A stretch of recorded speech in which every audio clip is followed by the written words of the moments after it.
በስመ አብ ወወልድ ወመንፈስ ቅዱስ አሐዱ አምላክ። አመ አስሩ ወክልኤቱ ለሰኔ በዛቲ ዕለት ያብዕሉ ተስካረ ክቡር መልአክ ሚካኤል ሊቀ መላእክት። አንድ አምላክ በሆነ በአብ በወልድ መንፈስ ቅዱስ ስም ሰኔ 12 በዚህች ዕለት የከበረ የመላእክት አለቃ የመልአኩ የቅዱስ ሚካኤል የመታሰቢያው በዓልን ያክብሩ።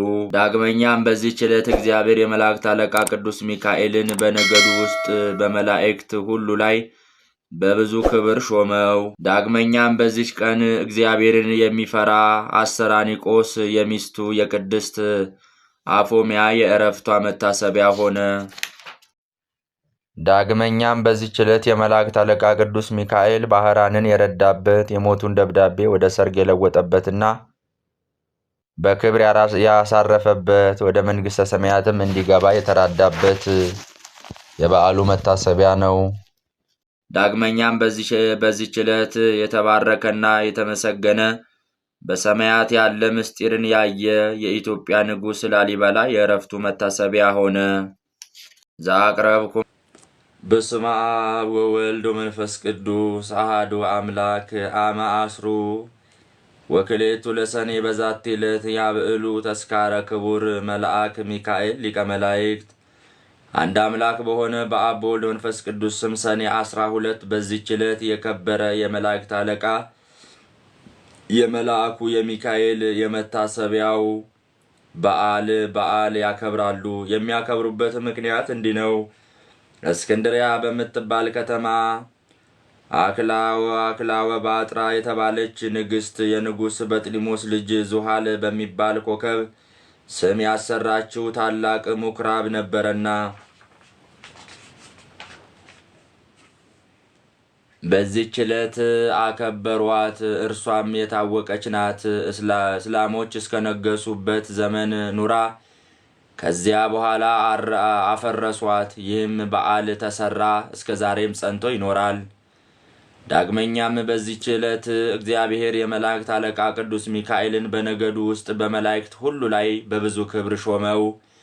ይህም የከበረ መልአክ ክብር ይግባውና በጌታችን ፊት ስለ ሰው ልጆች ስለ ፍጥረትም ሁሉ ይለምንልናል ይማልዳልም። የዚህ የከበረ የመላእክት አለቃ ሚካኤል ታምራቱ ብዙዎች ናቸው። ከእነርሱም አንዱ ይህ ነው። እግዚአብሔርን የሚፈራ አንድ ሰው ነበረ። እርሱም የከበረ የሚካኤልን የበዓሉን መታሰቢያ በየወሩ በ12ኛው ቀን ይልቁንም በሰኔና በኅዳር ወር አብልጦ ያከብር ነበር። በጎረቤቱም ርኅራኄ የሌለው አንድ ባለጸጋ ሰው ነበረ። ይህን እግዚአብሔርን የሚፈራውን ሰው የከበረ መልአክ የሚካኤልን በዓል በሚያደርግበት ጊዜ ይጠላውና ያቃልለው ነበር። ለድሆችም ስለ መራራቱ ይዘባበትበት ነበር።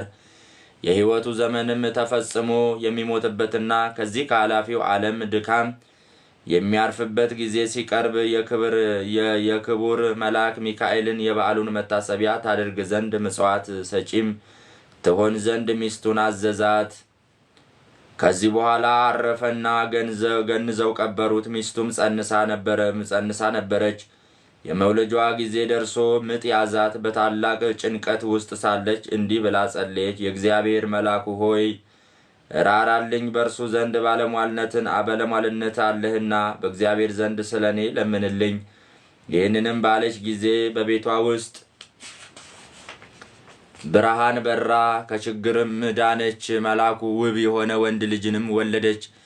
የእግዚአብሔር መልእክተኛ ቅዱስ ሚካኤል ከሰማይ ወርዶ ሕፃኑን እንዲህ ብሎ ባረከው። ርኅራኄ የሌለውን የዚህን ባለጸጋ ገንዘቡንና ሀብቱን ጥሪቱን ሁሉ ይህ ሕፃን እንዲወርስ እግዚአብሔር አዟል። ባለጸጋውን በቤቱ በአልጋው ላይ ሳለ ጌታ ጆሮውን ከፍቶለት ይህንን ነገር ከመልአኩ ሰማ። ይህንንም በሰማ ጊዜ ታላቅ ሐዘን ደረሰበት። ሕፃኑንም የሚገድልበትን ምክንያት ይፈልግ ጀመር።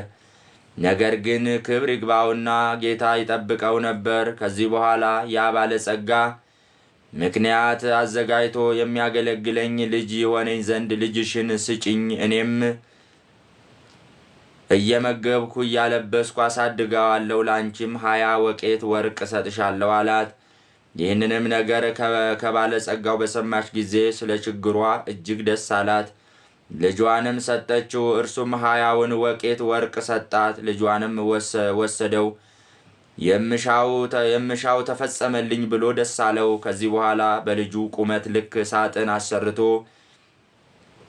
ሕፃኑን በሳጥኑ ውስጥ አስገብቶ ዘጋበት። እስከ ባህር ተሸክመው ወስደው በባህር ጣሉት።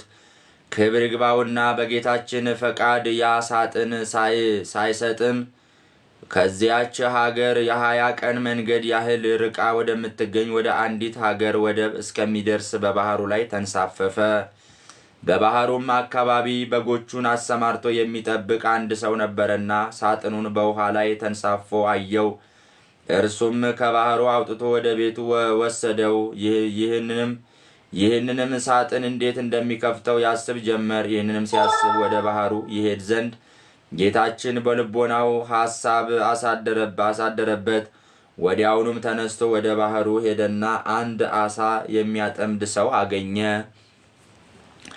አሳ አጥማጁንም መረብህን በእኔ ስም ጣል፣ ለሚያዘውም አሳ ዋጋውን እሰጥሃለሁ አለው።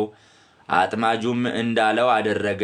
ያን ጊዜም ታላቅ አሳ ተያዘ። ዋጋውንም ሰጥቶ አሳውንም ተቀበለ። አሳውንም ይዞ ወደ ቤቱ ሄደ። ለራትም ይጠብሰው ዘንድ አረደው። በሆዱም ውስጥ መክፈቻ አገኘ። በልቡ ይህ መክፈቻ ይህንን ሳጥን ይከፍተው ይሆን አለ። በሳጥኑ ቀዳዳ ውስጥ ባስገባውም ጊዜ ፈጥኖ ተከፈተ። በውስጡም ይህንን ታናሽ ብላቴና አገኘ። ልጅ የለውም ነበርና ታላቅ ደስ አለው። ጌታችንንም አመሰገነው። ሕፃኑንም በመልካም አስተዳደግ አሳደገው። ሕፃኑም አድጎ ጎልማሳ ሆነ። ከብዙ ዘመናትም በኋላ ያ ባለጸጋ ተነስቶ ወደዚያች ሀገር ሄደ። በመሸም ጊዜ ወደ በግ ጠባቂው ደጅ ደረሰ። በግ ጠባቂውን እስከ ነገ የምናድርበት ማደሪያ በአንተ ዘንድ እናገኛለን፣ ኪራዩንም እሰጥሃለሁ አለው። በግ አርቢውም እንዳልክ ይሁንና እደር አለው። ባለጸጋውም በዚያ አደረ። ራት በሚቀርብበት ጊዜ ሕፃኑን ባህራን ብሎ ጠራው። ባለጸጋውም ሰምቶ ልጅህ ነውን ብሎ ጠየቀው። በግ ጠባቂውም አዎን፣ ታናሽ ሕፃን ሆኖ ሳለ ከባህር አግኝቼዋለሁ፣ እግዚአብሔር የሰጠኝ ልጄ ነው አለው። ባለጸጋውም በምን ዘመን አገኘው አለው። እርሱም ከ20 ዓመት በፊት ብሎ መለሰለት። ያን ጊዜም እርሱ ወደ ባህር የጣለው መሆኑን አውቆ እጅግ አዘነ። በማግስቱም ጎዳናው ሊጓዝ በተነሳ ጊዜ ሰይጣናዊ ምክንያት አመካኝቶ በግ ጠባቂውን እንዲህ አለው፣ እገሊት ወደምትባል ሀገር በቤቴ የረሳሁት ጉዳይ ስላለ እንድልከው ልጅህን ትሰጠኝ ዘንድ እሻለሁ። እኔም የድካም ዋጋውን 20 ወቄት ወርቅ እሰጥሃለሁ አለው። የብላቴናውም አባት ስለ ገንዘቡ ደስ ብሎት ልጁ ባህራንን ሰጠው። እንዲህም ብሎ አዘዘው፣ ልጄ ባህራን ይህንን የከበረ ሰው ስለ ጉዳዩ ወደ ቤቱ ይልክህ ዘንድ ና፣ ወደ ቤትህ በሰላም ትመለሳለህ። ባህራንም አባቴ ሆይ እሺ፣ በጎ ያዘዝከኝን ሁሉ አደርጋለሁ አለ። ያን ጊዜም ባለጸጋ ወደ መጋቢው እንዲህ ብሎ ደብዳቤ ጻፈ። ይህች ደብዳቤ በምታነባት ጊዜ ደብዳቤውን ይዞ የመጣውን ገድለ በጉድጓድ ውስጥ ጣለው። ማንም አይወቅ።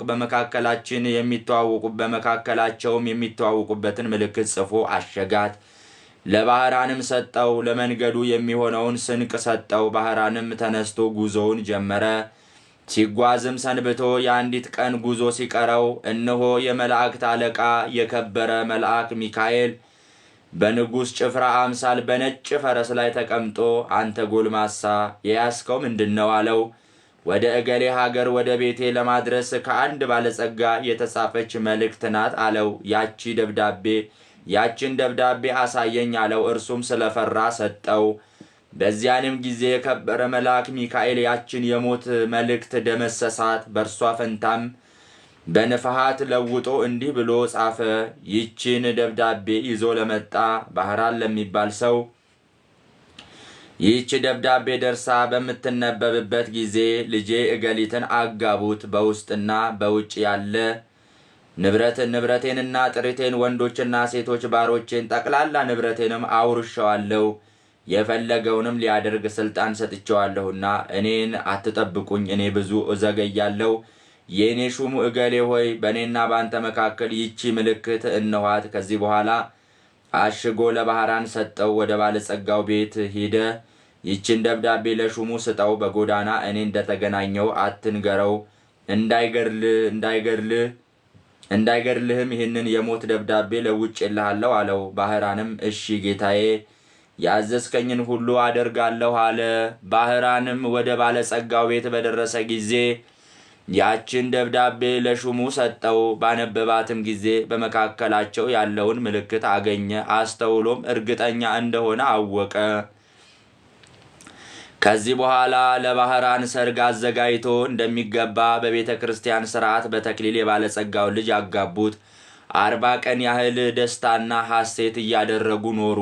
ከዚህ በኋላ ባለጸጋው ከሄደበት መመለሻው ጊዜ ሆኖ በደስታ የሆነውን የመሰንቆና የእንዚራ ድምፅ ሰምቶ ይህ የምሰማው ምንድነው ብሎ ጠየቀ።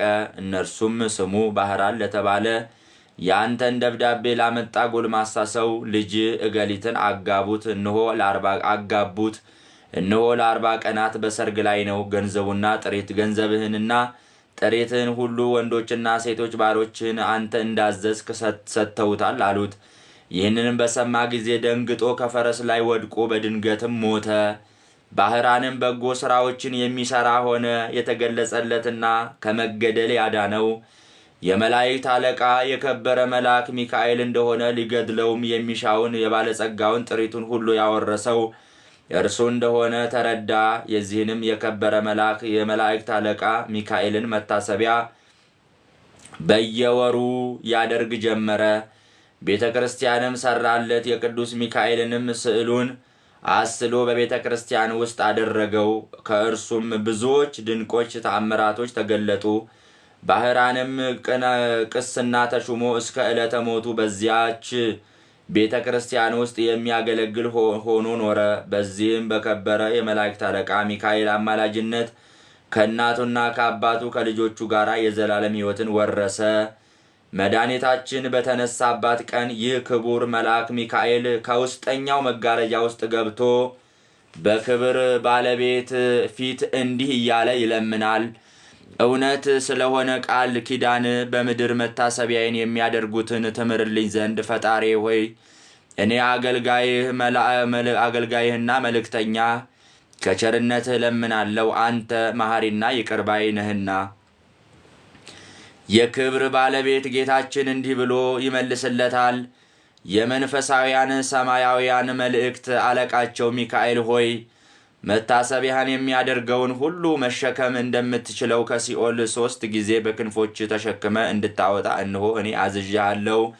ይህንንም ቃል በሰማ ጊዜ እጅግ ደስ ብሎት የበዓሉን መታሰቢያ ከሚያደርጉ በክንፎቹ ተሸክሞ የእሳቱን ባህር አሳለፋቸው። እነርሱንም ከብቻቸው ጌታ በቀር የሚቆጥራቸው የለም። ስለዚህም የዚህን ታላቅ የከበረ የመላእክት አለቃ ሚካኤልን የበዓሉን መታሰቢያ ለማድረግ መታገል ይገባናል። እርሱ ከሰይጣን ወጥመድ ያድነን ዘንድ በዘመናችን ሁሉ ይጠብቀን ዘንድ ኃጢአታችንንም ያስተሰርይ ዘንድ መከራችንንም ያርቅ ዘንድ የምድራችንንም ፍሬ ይባርክ ዘንድ ፈቃዱንም ለመስራት ይረዳን ዘንድ ከእኛ ወገን የሞቱትን ዕረፍተ ነፍስ ይሰጥ ዘንድ ወደ መንገድ የሄዱ አባቶችና ወንድሞችን ወደ ቤቶቻቸው በሰላምና በጤና ይመልሳቸው ዘንድ በመካከላችንም ፍቅር ያደርግልን ዘንድ እስከ መጨረሻይቱም ሕቅታ ድረስ በቀናች ሃይማኖት ያጸናን ዘንድ በእግዚአብሔር ፊት ስለኛ ይለምናልና የክርስቶስ ወገኖች የሆኑ መኳንንቶቻቸውንም ጠብቆ በወንበሮቻቸው ላይ ያጸናቸው ዘንድ የሳቱትንም ወደ ቀናች ሃይማኖት ይመልሳቸው ዘንድ ለእግዚአብሔር ምስጋና ይሁን። እኛንም በዚህ መልአክ አማላጅነቱ ከእኛ ጋር ትኑር ለዘለዓለሙ አሜን። ሰላም ለሚካኤል መሐሪ ውእቱ ወተአዛዚ ለሰብ በዲበ ሰናይቱ ለቀርነ ዝንቱ መልአክ በድምፀ ንፋ በከመ ኮነ ቀዳሚ ውስተ ሰማያት እርገቱ ለእግዚአብሔር ይከውን ዳግመ ምጽአቱ። ዳግመኛም በዚች ቀን እግዚአብሔርን የሚፈራ አስተራኒቆስ የሚስቱ የቅድስት አፎምያ የዕረፍቷ መታሰቢያ ሆነ። ይህም ሰው በየወሩ 3 በዓላቶችን እያከበረ ኖረ። እኒህም ክብር ይግባውና የጌታችን ኢየሱስ ክርስቶስ የልደቱ መታሰቢያ በየወሩ በ29፣ የእመቤታችን የቅድስት ድንግል ማርያምን በዓል መታሰቢያ በየወሩ በ21 የከበረ የመላእክት አለቃ የሆነ የቅዱስ ሚካኤል በዓል መታሰቢያ በየወሩ በ12 ናቸው። የሚሞትበትም ጊዜ ሲቀርብ እርሱ ሲሰራው የነበረውን ምጽዋት ይልቁንም እኒህን 3ቱን በዓላት እንዳታስታጉል ሚስቱን ቅድስት አፎሚያን አዘዛት። እርሷም የከበረ የመልአኩ የሚካኤልን ስዕል ያስልላት ዘንድ ባሏን ለመነችው። እርሱም አሰርቶ ሰጣት። በቤቷ ውስጥ በክብር አኖረችው። ባሏም ካረፈ በኋላ ባሏ ያዘዛትን መስራት ጀመረች። ሰይጣን ግን ቀናባት። በመበለት ሴት መነኩሲት ተመስሎ ከእርሷ ጋር ተነጋገረ። እንዲህም አላት፣ እኔ አዝንልሻለሁ፣ ራራልሻለሁ። ገንዘብሽ ሳያልቅ የልጅነትሽም ወራት ሳያልፍ አግብተሽ ልጅ ትወልጂ ዘንድ እመክርሻለሁ። ባልሽም መንግሥተ ሰማያትን ወርሷል፣ ምጽዋትም አይሻም። አፎሚያም እንዲህ ብላ መለሰችለት፣ እኔ ከሌላ ሰው ጋር ላልገናኝ በእግዚአብሔር ፊት ቃል ኪዳን አድርጌያለሁ። ርግቦችና መንጢጦች እንኳ ሌላ ባል አያውቁም። በእግዚአብሔር አርአያ ከተፈጠሩ ሰዎች ይህ ሊሆን እንዴት ይገባል? ምክሩንም ባልሰማሽ ጊዜ አርአያውን ለውጦ በላይዋ ጮኸባት። እንዲህም አላት፣ እኔ በሌላ ጊዜ እመጣለሁ። እርሷም የከበረ የመልአኩ የሚካኤልን ስዕል ይዛ አሳደደችው። ከዚህም በኋላ ሰኔ 12 የከበረ የመልአኩ የሚካኤል በዓል በሚከበርበት ዕለት እርሷም የበዓሉን ዝግጅት ስታዘጋጅ ሳለች ብርሃናዊ መልአክ መስሎ መጣ። አፎሚያ ሆይ ሰላም ላንቺ ይሁን፣ እኔ የመላእክት አለቃ ሚካኤል ነኝ። ጌታ ወደ አንቺ ልኮኛልና እርሱም ይህንን መመጽወትሽን ትተሽ ለአንድ ምእመን ሚስት ትሆኝ ዘንድ ጌታ አዞሻል። ባል የሌላት ሴት መልህቅ የሌለውን መርከብ እንደምትመስል ወቂ። እንደ አብርሃምና ያዕቆብ እንደ ዳዊትም እንደነርሱ ያሉ ብዙ ሴቶችን እንዳገቡ እግዚአብሔርንም ደስ እንዳሰኙት ከብሉይ ኪዳን መጽሐፍት ጥቅሶችን ያመጣላት ጀመር። ቅድስት አፎሚያም መልሳ አንተ የእግዚአብሔር መልአክ ከሆንክ የመስቀል ምልክት ካንተ ጋር ወዴት አለ? የንጉሥ ጭፍራ የሆነ ሁሉ የንጉሥን ማህተብ የሳይዝ ወደ ሌላ ቦታ አይሄድምና አለችው። ሰይጣኑም ይህንን በሰማ ጊዜ መልኩ ተለወጠ፣ አነቃትም። እርሷም ወደ ከበረ መልአክ ወደ ሚካኤል ጮኸች። ወዲያውኑም ደርሶ አዳናት። ያንንም ሰይጣን ይዞ ይቀጣው ጀመር። ሰይጣኑም ጮኸ፣ ማረኝ፣ ያለ ጊዜ አታጥፋኝ፣ እግዚአብሔር እስከ ዓለም ፍጻሜ ታግሶናልና እያለ ለመነው። ከዚህ በኋላ ተወውና አባረረው። የከበረ መልአክ ሚካኤልም እንዲህ አላት፣ ብጽዕት አፎሚያ ሆይ ሂደሽ የቤትሽን ሥራ አዘጋጂ። አንቺ ዛሬ ከዚህ ዓለም በሞት ትለያለሽ። እነሆ እግዚአብሔር በዓይን ያላየውን ጆሮ ያልሰማውን በሰው ልብም ያልታሰበውን አዘጋጅቶልሻል። ይህንንም ብሎ ሰላምታ ሰጥቷት ወደ ሰማይ አረገ። የበዓሉንም ዝግጅት እንደሚገባ ከፈጸመች በኋላ ወደ ኤጲስቆጶሱና ወደ ካህናት ሁሉ ላከች። ወደ እርሷም በመጡ ጊዜ ለድሆችና ለጦም አዳሪዎች ይሰጧቸው ዘንድ ገንዘቧን ሁሉ አስረከበቻቸው። ከዚህም በኋላ ተነስታ ጸለየች። የከበረ የመልአኩ የቅዱስ ሚካኤልን ስዕል አንስታ ታቅፋ ሳመችው። ያን ጊዜም በሰላም አረፈች። ለእግዚአብሔር ምስጋና ይሁን፣ እኛንም በጸሎቷ ይማረን። የዚህ የከበረ መልአክ የቅዱስ ሚካኤል የረድኤቱ ኃይል ሁላችንን ክርስቲያኖች ወገኖችን ይጠብቀን ለዘለዓለሙ አሜን። ሰላም ለአፎምያ ዘሞአቶ ለመስቴማ በቃለ ትምዕይንት ሶበ ተቃወማ በዛቲ ዕለት በከመ አደማ ስዕሎ ለሚካኤል እንዘታነብር በፍጽማ ውስተ ዘለዓለም እረፍት ፈለሰት እምጻማ። በዚችም ዕለት ለአባቶች ሊቃነ ጳጳሳት 6ኛ የሆነ የእስክንድርያ ሊቀ ጳጳስ አባ ዮስጦስ አረፈ። ይህም የከበረ አባት ከእስክንድርያ ሀገር ሰዎችም የተማረ አዋቂ ሰው ነበረ። እርሱንም ከእናቱና ከአባቱ ከሌሎች ብዙዎች ሰዎች ጋር የክርስትና ጥምቀትንም ወንጌላዊ ማርቆስ አጠመቀው። ከዚህ በኋላ አናጉስጥነት ሾመው። ከአናጉስጥነትም በኋላ ድቁና ሾመው። ከዚህ በኋላ በሌላ ጊዜ ቅስና ሾመው። በቅዱስ አንያኖስ ዘንድ እያገለገለ የቤተ ክርስቲያን መጻሕፍትን በመማር አደገ። ሕዝቡንም ሁል ጊዜ ይመክራቸውና ይገስጻቸው፣ ያስተምራቸውም በቀናች ሃይማኖትም ያጸናቸው ነበር። አባ አብርሃም አባ አብርምዮስም ባረፈ ጊዜ ያለ ፈቃዱ ወስደው በእስክንድሪያ ከተማ ሊቀ ጵጵስና ሾሙት። በግብፅ ሀገር ያለች ቤተ ክርስቲያንንም በመልካም አጠባበቅ እንደሚገባ ጠበቃት። በወንጌላዊ ማርቆስ ወንበር 12 ዓመት ከኖረ በኋላ በሰላም አረፈ። ለእግዚአብሔር ምስጋና ይሁን፣ እኛንም በጸሎቱ ይማረን፣ በረከቱ ከእኛ ጋር ትኑር ለዘለዓለሙ አሜን። ሰላም ለዮስጦስ ማርቆስ ዘአጥመቆ ምስለ አቡሁ ወእሙ በአስተላጽቆ ነረሲኦ በንህጽ ወበቅድስና ሊህቆ በዛቲ ዕለት ዘአልቦ ናፍቆ በድሮ በፈጸመ ወሰለጠ ጻይቆ። በዚህች ዕለት ለአባቶች ሊቃነ ጳጳሳት 67ኛ የሆነ የእስክንድሪያ ሊቀ ጳጳስ አባ ቄርሎስ አረፈ። ከእርሱ አስቀድሞ የከበረ አባ ገብረ ክርስቶስ ባረፈ ጊዜ ኤጲስቆጶስነት ኤጲስቆጶሳትና የሕዝብ አለቆች ተስማምተው ወደ አስቄጥስ ወደ አባ መቃርስ ገዳም ወጡ። ለዚች ለከበረች ሹመትም የሚገባውን እየመረመሩ 2 ወር ያህል ኖሩ። አባ ዮሐንስ አጺር ገዳም የትንቢት መንፈስ በአባ ዮሐንስ አጺር ገዳም የትንቢት መንፈስ ያደረበት ሰው ገብረ ኢየሱስ የሚባል አንድ ሰው ነበረ።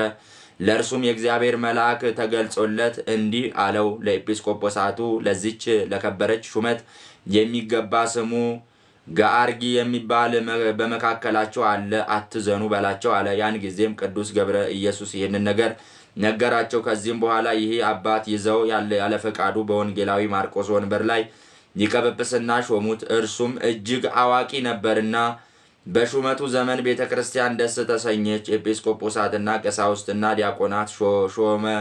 ብዙዎች አብያተ ክርስቲያናትንም አደሰ። ከዚህም በኋላ ለኢትዮጵያ ሀገር አንድ ጳጳስ ሾመ። በእውቀቱና በደግነቱ እጅግ ደስ ተሰኙበት። ብዙዎችንም ከክፉ ስራቸው ወደ በጎ ስራ መልሷቸዋልና እግዚአብሔርንም የሚፈራ ሆነዋልና በበጎ ስራ ጸንተዋልና። ለንጉሱ እንዲህም ለመኳንንቶቹ ብዙ ሚስቶች ነበሯቸው። እርሱ ስላስተማራቸው ስለገሰጻቸው ሚስቶቻቸውን አሰናብተው እንደ ሕጉ በአንዲት ሴት ጸኑ። የከበረ አባ ቄርሎስም 11 ዓመት ከ3 ወር ተኩል ሲፈጸምለት ስጋውና ደሙን ተቀብሎ በሰላም አረፈ። ስጋውንም በአስቄጥስ ገዳም በአባ መቃርስ ደብር ተሸክመው ወስደው ከከበረ ሊቀ መላእክት ሊቀ ጳጳስ በአጽም ጋር አኖሩት። ለእግዚአብሔር ምስጋና ይሁን፣ እኛንም በዚህ አባት ጸሎት ይማረን፣ በረከቱ ከእኛ ጋር ትኑር ለዘለዓለሙ አሜን። ሰላም አርኬ ሰላም እብል ለቄርሎስ ሊቀ ጵጵስናሁ ዘኮነ በትንቢተ ብእሲ ጻድቅ ለዝማእምር እምሰባሃተ ዓለም ርሁቅ በዊዘ ቃሉ ለምለሙ አዕጹቅ ወበትምህርቱ ነበሩ በልህቁ ደቂቅ። ዳግመኛም በዚህች ዕለት የከበረና የተመሰገነ በሰማያት ያለ ምስጢርን ያየ የኢትዮጵያ ንጉሥ ቅዱስ ላሊበላ የዕረፍቱ መታሰቢያ ሆነ።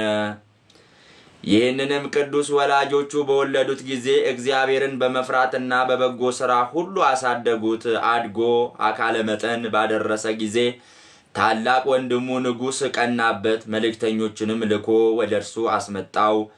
ምክንያትም ሽቶ ከ3 ሰዓት እስከ 7 ሰዓት እንዲገርፉት አዘዘ። ከዚህ በኋላ በፊቱ እንዲያቆሙት አዘዘ። ባቆሙትም ጊዜ የደረሰበት ጉዳት እንደሌለ አይተው ንጉሡና መኳንንቶች ሁሉ አደነቁ። የእግዚአብሔር መልአክ ከግርፋቱ ሰውሮታልና።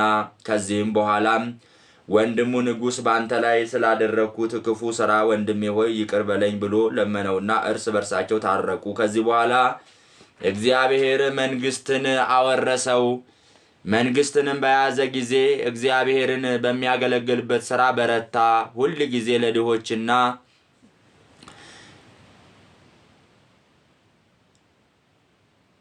ሁል ጊዜ ለድሆችና ለምስኪኖች ለችግረኞችም ይመጸውት ነበረ። ክብር ይግባውና ጌታችንም የፍቅሩን ጽናት ባየ ጊዜ የእግዚአብሔር መልአክ ተገለጠለት። ወደ እርሱም ወደ ሰማያት አወጣው። 10ሩን አብያተ ክርስቲያናትንም እንዴት እንደሚሰራቸው አሳየው።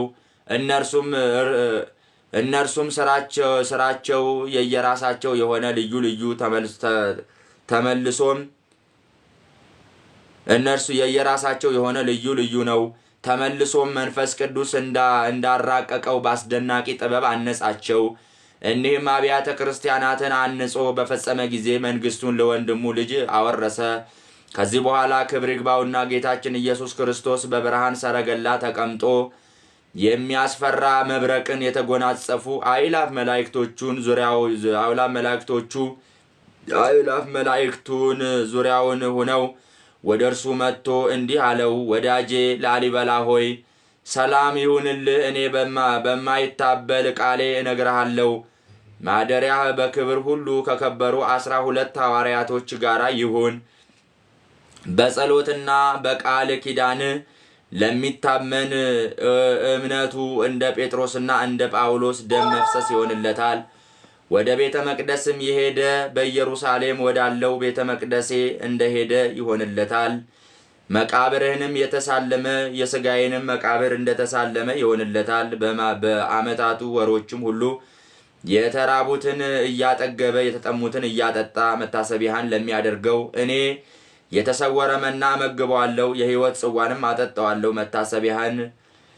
በመታሰቢያ ቀንም ዕጣን ወይም ስንዴ የሚያገባውን እኔ በኢየሩሳሌም ሰማያዊ በውስጠኛው መጋረጃ አስቀምጬ ከተቆረሰው ሥጋዬ አቆርበዋለሁ። በአማላጅነትም እየታመነ የገድልህንና የቃል ኪዳንን መጽሐፍ የሚጽፈውን የአንተ ስም በተጻፈበት ቦታ እኔ ስሙን እጽፈዋለሁ። በፍጹም ልቡ ለሚያምንብህ ይህንን የማይታበል ቃል የተናገርኩ የሕያው እግዚአብሔር ልጅ እኔ ኢየሱስ ነኝ አለው።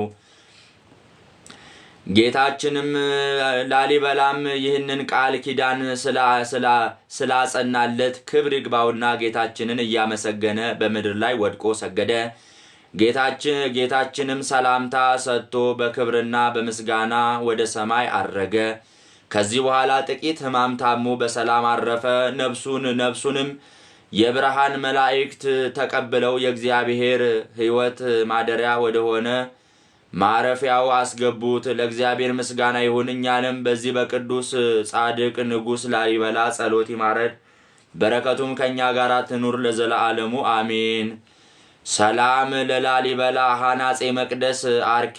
ሰላም ለላሊበላ ሐናጼ መቅደስ በጥበብ በእብን ይቡስ እንበለ መሬት ርጡብ ነሲኦ መባሂት እግዚአብሔር አብ በዘይት አመር ሎቱ ምስፍና ወምግብ ወዝንቱ መዓር ተድላ ነገሥት ወሕዝብ በዕለተ ተወልደ ተአክተ በንህብ በስመ አብ ወወልድ ወመንፈስ ቅዱስ አሐዱ አምላክ አመ አስሩ ወሰሉሱ ለሰኔ በዛቲ ዕለት አይረፈ አባ ዮሐንስ ኤጲስቆጶስ ዘኢየሩሳሌም።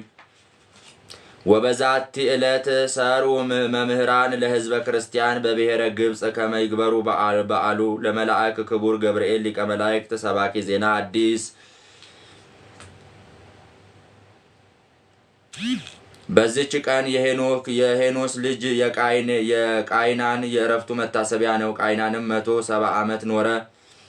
ዘአቅረብኩ ማህሌተ አዘኪረ አእላፈ እምእለተ ጸምዱከ ዘልፈ ለለአነብብ ተወከ ዘንዴቴ መጽሐፈ እንተረሰይከ እግዚኦ ጸሪቀ መበለት ውኩፈ እምእለ አብኡ ብውላን ዘተርፈ ነቢያት ቅዱሳን ወሐዋርያት ሰባኪያን ሰማዕታት ወጻድቃን ደናግል አዲ መነኮሳት ሄራን ባርኩ ጉባኤ ዛቲ መካን እስከ አረጋዊ ልሂቅ ወንዑስ ሕፃን ለዘ ጻፎ በክርታስ ወለዘ አጽሐፎን ዘይደርስ ለዘ አንበቦ ወለዘ ተርጎሞ በልሳን ሐዲስ ወለዘ ሰምዓ ቃሎ በዝነ መንፈስ በጸሎተ እሙ ማርያም አራቂተ ኩሉ እንባእስ ህቡረ ይማረነ ኢየሱስ ክርስቶስ ህቡረ ይማረነ ኢየሱስ ክርስቶስ ህቡረ ይማረነ ኢየሱስ ክርስቶስ። ዘአቅረብኩ በአማርኛ ጌታ ሆይ ከብልጽግናቸው ብዛት ብዙ መባ ካገቡ ይልቅ የድሃይቱን አነስተኛ መባ እንደተቀበልክ አእላፍ ቅዱሳን መላእክትን ሊቀ መላኩ ቅዱስ ሚካኤልንም አስቤ በችግሬ ጊዜ የማቀርብልን ይህንን ምስጋናዬን ተቀበል።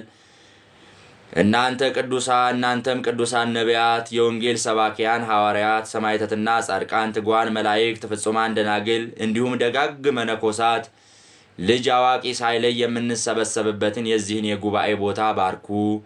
ይህንን መጽሐፍ የጻፈውን ይህንን መጽሐፍ አዘጋጅቶ ያቀረበውን ብራና ደምጦ የጻፈውንና ያጻፈውን ከግዕዝ ወደ አማርኛ የተረጎመውን ቃለ ንባቡን በእርጋታ መንፈስ ያነበበውን ያዳመጠውን የሰማውን ሁሉ በደለኛን ሁሉ በምታስምር በማርያም ጸሎት ኢየሱስ ክርስቶስ ሁላችንን በአንድነት ይማረን፣ አሜን። ይማረን። ክርስቶስ ተንሥአ እሙታን በአብይ ኃይሉ ስልጣን አሰሮ ለሰይጣን አግዓዞ ለአዳም ሰላም እምይእዜሰ ኮነ ፍስሐ ወሰላም። ከቅዱሳን ረድኤት በረከት ይክፈልን፣ በቃል ኪዳናቸው በአማላጅነታቸው ይጠብቀን። ቅዱስ ሚካኤል ሊቀ መላእኩ ካስፈሪው መከራ ሁሉ በክንፈ ረድኤቱ ሁላችንንም ይሰውረን፣ ጥላ ከለላ ይሁነን፣ በአማላጅነቱ ያጽናን። ለባህራን፣ ለአፎሚያ፣ ለነ ቄርሎስ፣ ለነ አባ ለእስክንድሮስ፣ ለነ ቅዱስ ላሊበላ ሞገስና ክብር የሆናቸው ሊቀ መላእኩ ቅዱስ ሚካኤል ለእኛም ሞገስና ክብር ይሁነን፣ ከክፉ ነገር ሁሉ ይሰውረን። እዚህ ዓመት እዚህ ዕለት በሰላም በጤና ያድርሰን።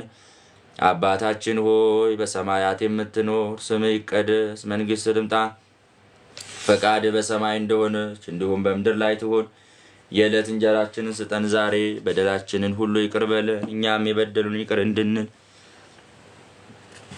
አቤቱ ወደ ፈተናም አታግባን፣ ከክፉ ሁሉ አድነን እንጂ መንግሥት ያንተ ናትና ኃይል፣ ክብር፣ ምስጋና ለዘላለሙ አሜን። እመቤታችን ቅድስት ድንግል ማርያም ሆይ በመልአኩ በቅዱስ ገብርኤል ሰላምታ ሰላም እልሻለሁ። ሐሳብሽ ድንግል ነሽ፣ በሥጋሽም ድንግል ነሽ። የአሸናፊ እግዚአብሔር እናት ሆይ ሰላምታ ላንቺ ይገባሻል። ከሴቶች ሁሉ ተለይተሽ አንቺ የተባረክሽ ነሽ። የማኅፀንሽን ፍሬ ኢየሱስ ክርስቶስ የተባረከ ነው። ጸጋን የተመላሽ ክብርት ሆይ ደስ ይበልሽ፣ ልዑል እግዚአብሔር ከአንቺ ጋር ነውና ከተወደደው ልጅሽ ከጌታችን ከመድኃኒታችን ከኢየሱስ ክርስቶስ ዘንድ ይቅርታና ምሕረትን ለምኝልን ኃጢአታችንንም ሁሉ ያስተሰርይልን ዘንድ ለዘለዓለሙ አሜን።